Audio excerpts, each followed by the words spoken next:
Lord, I lift my hands. So first off, wanted to see, how are you doing? I'm good. How are you? Doing good. Doing perfect.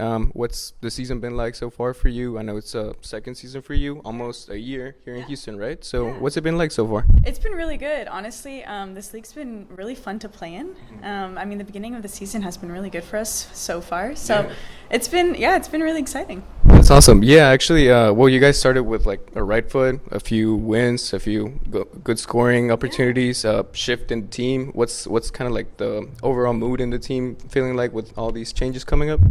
Yeah, I feel like the mood's been really good. We've been really positive, really helping each other and really focusing on like little details, which kind of goes a long way. But yeah, I mean, we've been doing really well. We've been winning. We had only one loss. So it's always a fight though. So it's always so fun to play in these games. That's awesome. That's good to hear. So kind of wanted to jump back into your personal journey. You were talking about earlier of how fun this league has been. I know that you started your career in Europe, particularly in Iceland, right? Which is very far from what Houston, particular weather, league, everything is like. So what was that beginning like, and kind of like those shifts of cold weather into coming back to America and everything? What's that been like? It was really a big culture change because I went to the University of Memphis, which is very hot there as well. So going from there to Iceland was like huge difference, weather-wise, people-wise. Like it's very more European, right? So it was really fun. It was enlightening. Like it was just so different. You know, it's so different than college, professional, like. I mean, I've only been in Europe first. I didn't go like to the NWSL right away, so I only knew how like it was in Europe. But it's so different than college. So there was a lot of things that I needed to learn quick because I came right into the beginning of the season, and they have like kind of a short season because of the weather. So it was just a lot at first, but it was fun. It was, I mean, the beginning of my professional career. So there was definitely that.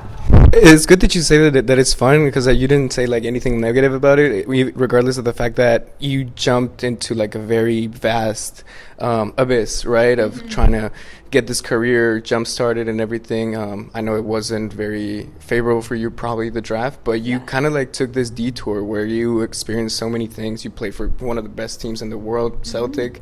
You have 2 titles with them. So what was that experience of following through Europe and then kind of coming back? Do you see as big differences in the leagues, or?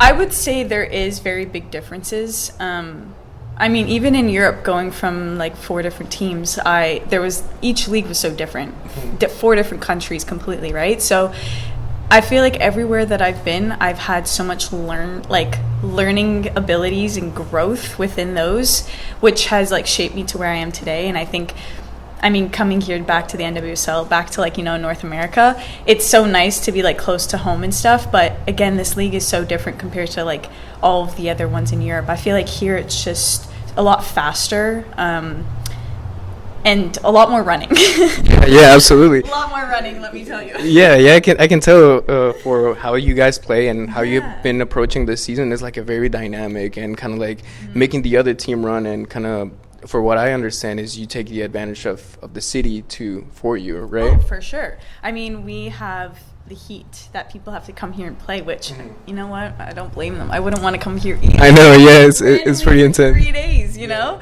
But it is an advantage that we have. But I feel like, you know, all teams have some type of advantage. We're all such far parts, like in different parts of the country, so we all have a little like advantage. That's another thing too, right? Because I mean, I would assume in Europe the travel distances are relatively shorter than, for example, here traveling to New York or maybe Seattle, correct? I think that is also another huge difference that I would say compared to Europe, because Europe is like, I think the longest that I drove was 5 hours. And that was like me going to Stockholm from Gothenburg. Like 5 hours was like the longest drive. And you know what? At the time, it sucked. But then now I'm like, we have like a 5-hour flight to Seattle. So it's like, it's very different. And that's still something, you know, I'm adapting to, because, you know, flying is like a big thing on your body. So just the adaptation of that. But I mean, so far it's been good. In terms of like flying, for example, do you notice that time difference sometimes also kind of like affects the play? That the style of play? So I only came for half the season last season. So I think the worst that I got was California. Okay. So I'm not really sure. I mean, there's a little bit of an effect, but if you try to like adapt your body earlier, then it kind of can help. But so far you haven't like really been feeling it as like a burden or anything like that. Yet. Okay. I mean, it's still the beginning of season. You guys are still looking. You guys are still looking pretty solid, pretty good. So that's really awesome. Yeah. Wanted to talk to you a little bit about, for example, right now this year we've seen the introduction of 2 new NWSL teams, and I feel like that only showcases the overall growth of women's sports as a whole. So what is your perspective, also having this view of how soccer is moving in Europe and how it's moving here? Where do you think soccer for women's in general is going? In general, it's climbing, and it's climbing fast. Honestly, like the Denver game they played Bay, I think, or like their inaugural.